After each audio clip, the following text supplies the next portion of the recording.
السلام علیکم دوستو، ہمارے سبسکرائبرز کو بھی ہمارے ویورز کو یہ شکایت رہتی ہے کہ میں دعا کرتا ہوں یا کرتی ہوں لیکن میری دعا قبول کیوں نہیں ہوتی؟ کیا اللہ تبارک و تعالیٰ مجھ سے ناراض ہے جس کی وجہ سے میری دعا قبول نہیں ہوتی ہے؟ میں کچھ بھی مانگتا ہوں تو مجھے کیوں نہیں ملتا ہے؟ آخر کیا وجہ ہوتی ہے کہ بہت سے لوگوں کے پاس بلکہ غیر مسلموں کے پاس بہترین دولتیں، بہت سی دولتیں، عالیشان کوٹھیاں ہوتی ہیں اور ہم مسلمانوں کے پاس یہ سب چیزیں کیوں نہیں ہوتی ہیں؟ تو آج میں انشاءاللہ تعالیٰ آپ کو پورا بتاؤں گا کہ آپ کی دعا قبول کیوں نہیں ہوتی ہے یا ہماری دعا قبول کیوں نہیں ہوتی ہے اور اس کی وجہ کیا ہوتی ہے اور پھر ہمیں کیا کرنا چاہیے جس کی وجہ سے ہماری دعائیں قبول ہوں انشاءاللہ تعالیٰ۔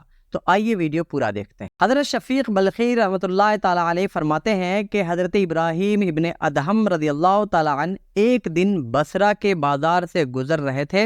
لوگوں نے ان کو روک کر کے دریافت کیا، عرض کی کہ حضور اللہ تبارک و تعالیٰ تو ارشاد فرماتا ہے ادعونی استجب لکم، تم مجھ سے دعا کرو میں تمہاری دعائیں قبول کروں گا۔ تو اللہ تبارک و تعالیٰ کے فرمان کے مطابق ہم تو ایک مدت تک دعائیں کرتے رہتے ہیں مگر وہ دعا قبول نہیں ہوتی ہے، آخر اس کی وجہ کیا ہوتی ہے؟ تو حضرت ابراہیم ابن ادہم رحمۃ اللہ تعالیٰ علیہ نے جواب میں ارشاد فرمایا، اے لوگوں تمہارے دل 10 چیزوں کی وجہ سے مردہ ہو چکے ہیں، اور جب تمہارے دل مردہ ہو گئے تو تمہاری دعائیں کیسے قبول ہوں گی؟ لوگوں نے پوچھا کہ وہ 10 چیزیں کیا ہیں جن کی وجہ سے ہمارے دل مردے ہو چکے ہیں، ایسا ہم کیا کرتے ہیں؟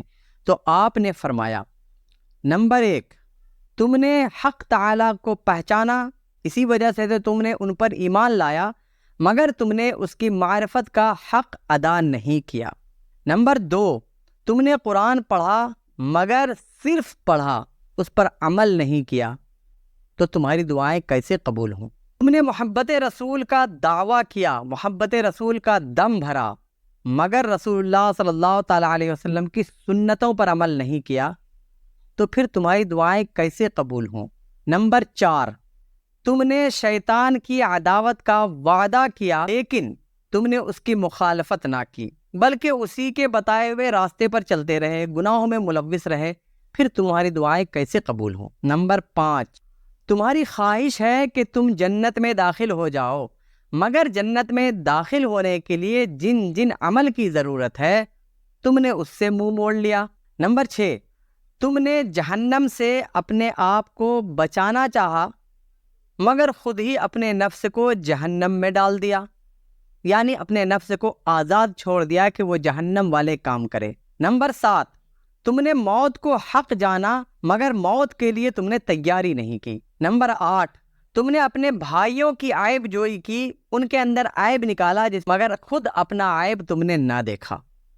نمبر 9، تم نے اللہ تبارک و تعالیٰ کی دی ہوئی نعمتوں کو خوب استعمال کیا، اس کو کھایا، اس کو برتا مگر اس کا شکر ادا نہیں کیا۔ اور نمبر 10، تم نے مردوں کو دفن کیا مگر دفن کرنے کے بعد بھی تم نے ان سے عبرت حاصل نہیں کی کہ یہی تم کو کل آنا ہے، اور تم قبرستانوں میں بھی ایسے ہنستے رہے جیسے کہ بس اسی مردے کو مرنا ہے، تم کو تو مرنا ہے ہی نہیں۔ کیا تمہارے اندر یہ 10 عیب نہیں ہے؟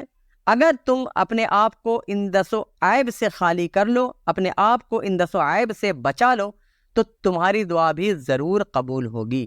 اس سے ہمیں سبق یہ ملتا ہے کہ اگر اپنے ظاہر اور باطن کو گناہ سے پاک کر کے اگر ہم اللہ تبارک و تعالیٰ کی خوشنودی حاصل کریں گے، اپنے دل کو اللہ تبارک و تعالیٰ کی خوشنودی سے معطر کر لیں گے، اس کے بعد جو دعا کریں گے انشاءاللہ تعالیٰ قبول ہوگی۔ تو ویڈیو اچھا لگا ہو تو please like, share and subscribe. السلام علیکم ورحمۃ اللہ وبرکاتہ۔